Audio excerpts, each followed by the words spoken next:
Hi, my name is Puneet Braich. I'm a board certified ophthalmologist. I have been in practice for about 10 years or so, and my week looks like 40 hours, where half that time is divided to clinical work and the other half is surgical work. And like many full-time employed physicians and surgeons, there is a lot of income that is taken away by taxes. And I've had this fascination for a long time of mitigating my tax bill. And having a family history where my father is a real estate investor in Canada, I wanted to incorporate real estate investing somehow to meet those goals.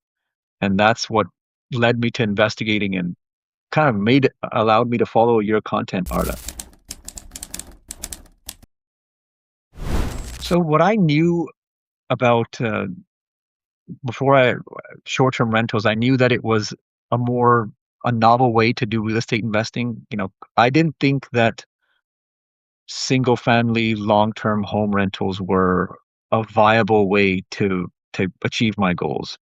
I thought it would have been too much of a distraction from my work as a clinician, and the returns weren't what I was looking for. And I think it's a great investment class for certain people with certain goals, but not for me. And the lure of having a robust reduction in taxes with a single property where the return was higher was very appealing. It's just that the landscape seems so vast. I tried doing some deals in commercial multifamily, and I got burned in that. And what that taught me is my knowledge and sophistication as a surgeon does not translate into me analyzing and underwriting real estate deals. In fact, I think this is a misconception that a lot of doctors or high performers come in is if they think I'm really good at X, that'll translate into me being really good at Y. I've realized that the skills are very different. Not impossible. I think if someone is a high functioning surgeon, like many of your viewers are, or a high performing professional, they can acquire the skill set, but it will take a lot, your expertise, it'll take a lot of time.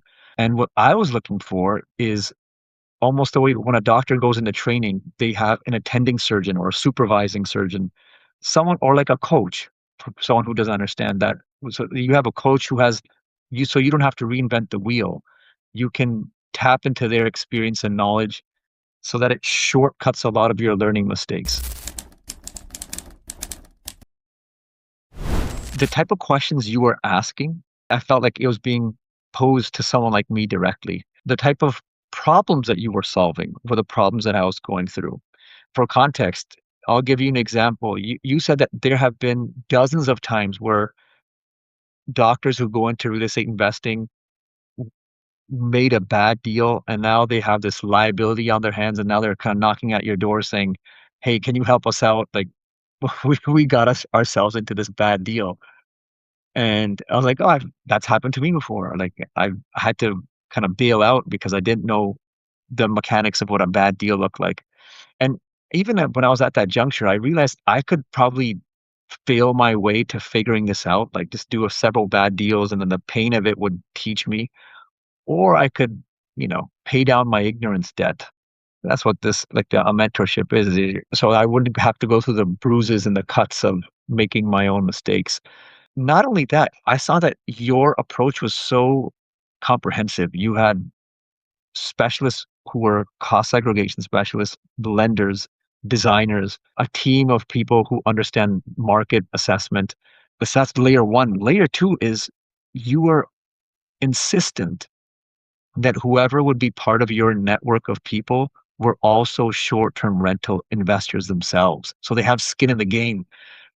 And to me, it just added so much veracity to your operation. So when I spoke to the lender, after I would finish my conversation about the lending process, I would ask him about his experience with short-term rentals, and I get his perspective. When I would speak to the interior designer, I would speak to her first about her consultation and then speak to her about her experience as a short-term rental investor. So I'm getting feedback from their unique experiences. I know that they are informing me about something that they went through themselves. So kudos to you for kind of having that requirement from the people in the network. So I remember that we were on the phone for an hour to make sure our values aligned. You wanted to know what my goals were. You wanted to know if we had a personality match to work together, and you wanted to see if I was committed and we would have a mutual understanding. This is what we want, this is what we will achieve, and this is how we will achieve it. I got the impression that this is a white glove service where my preferences are understood and it's not a cookie cutter approach. And that was very obvious from the get go. And if I could speak to, in the realm of being a physician, when you have like a coach or an attending, what you're looking for is somebody who has a perspective where your success is their success. And Art, I kind of felt that with you is you are very invested in the success of your clients. Vicariously, your perspective is Puneet's success will be my success. It's hard to put a price tag on that. The way the process first began was to become pre-approved. So I was introduced to his I interviewed a few lenders to see who I would work with best. And once I got the pre-approval letter, we knew what type of budget we were working with. Things weren't just happening on the fly. It wasn't a scenario where you build the bridge as you're walking it. Like the path is forged very robustly even before you take your first step. So I had a pre-approval letter. We knew we had a selection of markets. As we were your team was sending me every week, I was getting 2 to sometimes 3 properties to view in various markets. And as the iterations went on, we hyper narrowed and focused our target on Indianapolis. And not only that, like we had a very specific avatar for like how many acres the property should have, how many beds, bath counts, what part of the town it should be in, what it has to be close to. One of my preferences, a strong requirement was for it to have a minimum cash flow, like a net cash flow of 5,000. Through when I was hearing your podcast and your interviews, I knew that the tax benefit was like the cherry on top. It was of primary and paramount importance that the property cash flow and then the tax benefit was a cherry on top. That is something that since you preached it, I knew you would be able to deliver on that. We did comparison analysis. So you had once you would send the pro forma, you would send along with it 3 properties in the region that were similar bed count, bathroom count, and you had projections for how much revenue those properties were generating and how much vacancy they had. And we could kind of extrapolate the annual revenue. If you had those 3 there, one of the interesting things is your performers tend to be more conservative than like I would when I was doing this on my own because I tend to see things rosier than they are, and hearing your perspective, you would say no, like we can't see things that rosy. Let's assume that the rate of return, like the average daily rate, isn't this high. Let's assume the occupancy is this high. If it does end up overperforming, it's just a pleasant surprise. But let's expect the performance to be here rather than here. Then we would see in like a worst case scenario, this is where we would perform. It would amongst those 3 would kind of average out the daily rate and then the revenue. And we would use that to inform what type of money we would generate from the pro forma property. I appreciate that the team would do is they would find the property of interest in the market that we were looking at and benchmark it against other high performing similar bed and bath count for the subject property. Part of that benchmarking was to see how these other operators were running their properties, touching base with those operators. Because success, it leaves clues. If you have something that is already performing at that level, it's evidence that another property would perform at that level. We're not in a scenario where we're shooting an arrow in the dark. It's very evidence based. That's a word that physicians understand. This is like an evidence based approach. And we would use that to provide, it wouldn't be a guarantee, but it's a huge step in the right direction that's informed by data. I'll tell you one of the things that I was surprised to learn is that if you work with a lot of surgeons, surgeons can be impatient. There's something that we're waiting for while surgery is going on, and a second feels like an eternity. I was ready to close on, I think, the second or the third property that I was like, oh, this is perfect. It checks off so many boxes. I thought we would just call you, my wife and I, and then like, it would be a formality. It's like, Arda, we like this. Like, let's go ahead. And then as you were kind of hearing, our description of it, the flaw in that property is that the backyard was too close to the neighbors and they could see into the backyard. We could see them, they could see us. And even though the inside looked very fortified, very spacious, the backyard was, I think it was like almost it's a half acres, like a huge flat piece of backyard.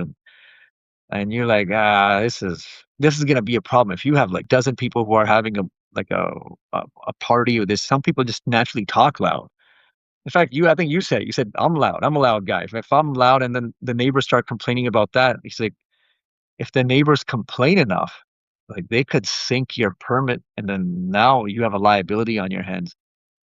And even when you said that, I was like, we could kind of overcome that objection. And then as the conversation went on, you're like, Puneet, I'm not in favor of getting you to purchase a risky property. He's like, I am in the business of minimizing risk. And then what that reminded me of is people who have a standard of excellence, one of the reasons they maintain that standard is because they know what to say no to. They decline a lot of opportunity to really narrow down excellent candidates. And I was like, oh, this is going to be one of those. And even though it took me several days to get over that sorrow of not closing on that deal. And even later on, you mentioned that don't be emotional about this decision. Like think like an investor.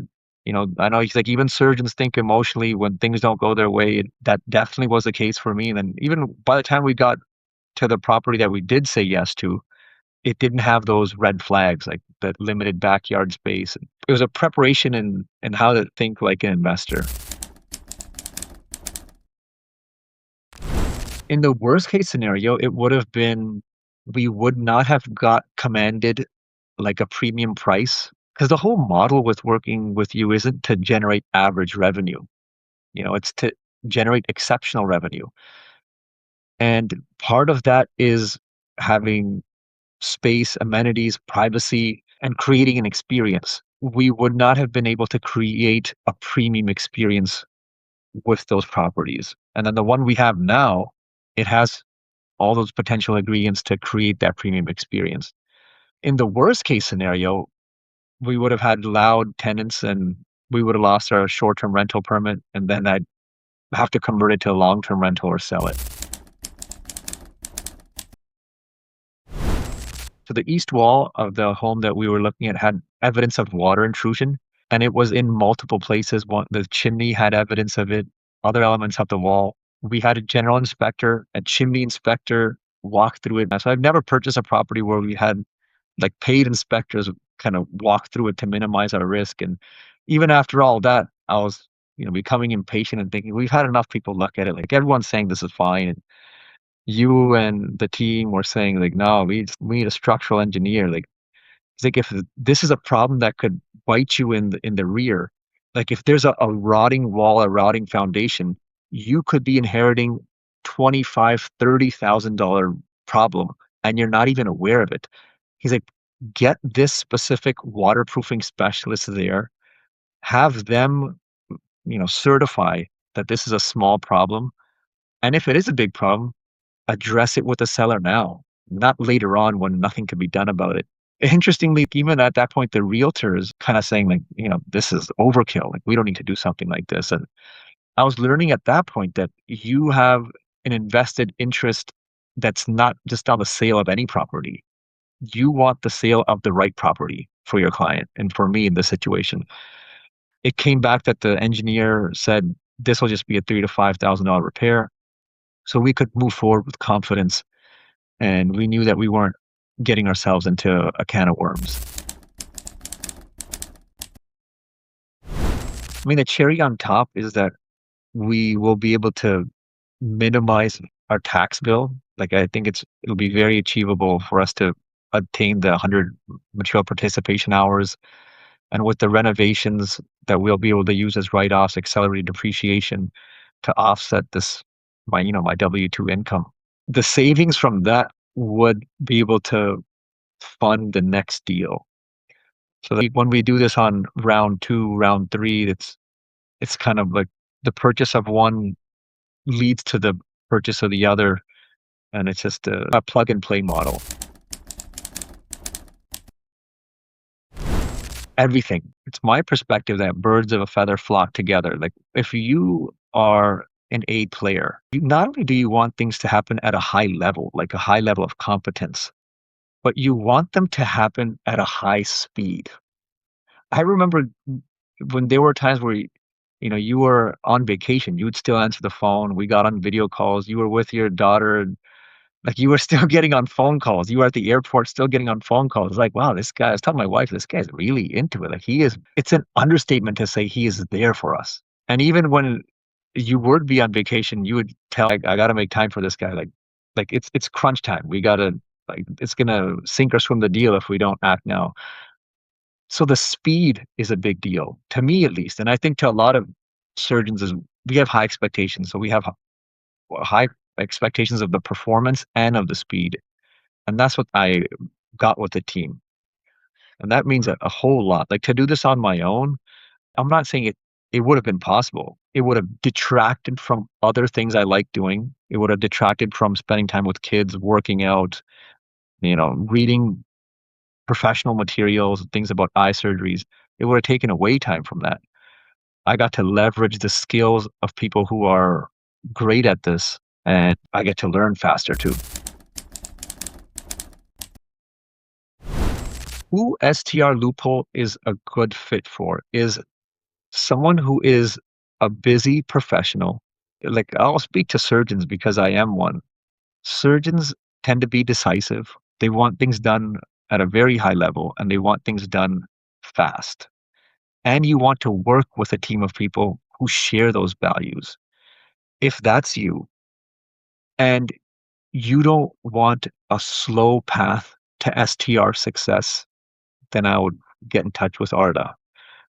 You will get to work with someone who will, it'll be like a relationship that, as a junior resident that you have with an attending resident, or as a player gets with a coach. You will find someone who is very invested for your success. In fact, you'll think at times that they're more concerned than you are about the potential outcome.